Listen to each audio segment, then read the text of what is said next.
Nagtaka ang kasamahan ni Olivia kung bakit sila pumunta sa isang bahay. Parang may hinihintay si Olivia, kaya agad siyang tinanong kung ano ba ang ginagawa niya roon. Walang pag-aalinlangan na sinabi ni Olivia na pupuntahan niya ang lalaki ni Mayor Roberto. Laking gulat ng kausap niya nang marinig na anak pala ni Roberto ang lalaking iyon. Samantala, tuwang-tuwa ang mga tao sa bahay nila Tanggol, lalo na si Mando nang makita ang scoreboard. Lamang si Tanggol.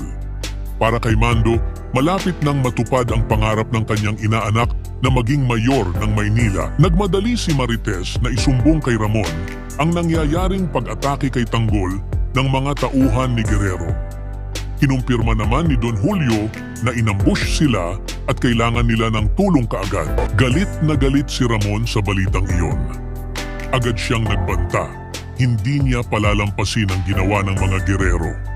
Dumiretso siya sa bahay ng mga Guerrero at agad pinaputukan ang lugar. Patuloy ang sagutan at putukan.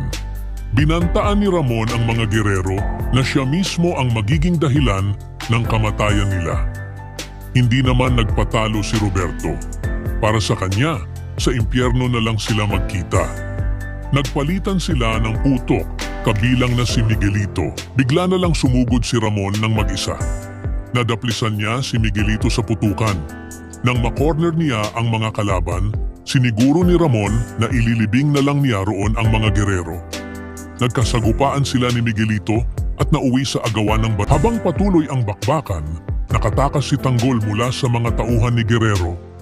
Agad siyang sumakay sa kotse at nagmaneho palayo.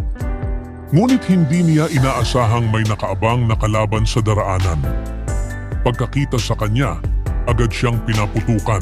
Nakipagbarilan si Tanggol, ngunit agad siyang naubusan ng bala. Kaya ginamit niya ang silinyador ng sasakyan para mapabilis ang arangkada, sabay sugod sa mga kalaban. Sa dami ng bala na bumagsak sa kotse, sumabog ito at tumalsik sa air. Sa kabuuan ng mga eksenang ito, lalo pang tumindi ang tunggalian sa pagitan ng mga Montenegro at Guerrero.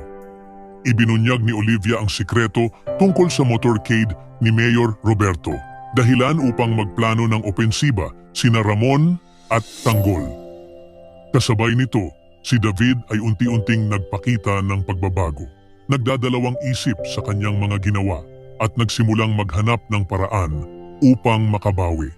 Ngunit sa kabilang panig, matibay pa rin ang paninindigan ni Miguelito at Mayor Roberto na tapusin ang laban at pabagsakin si Tanggol. Lalong lumala ang tensyon nang magsimula ang mga barilan, pagsabog at pagtatangkang wakasan ang buhay ng bawat isa. Ibahagi ang inyong saloobin sa comment section. Huwag kalimutang mag-subscribe at i-click ang notification bell para hindi ninyo ma-miss ang susunod na kabanata ng Batang Quiapo. Maraming salamat sa panunood.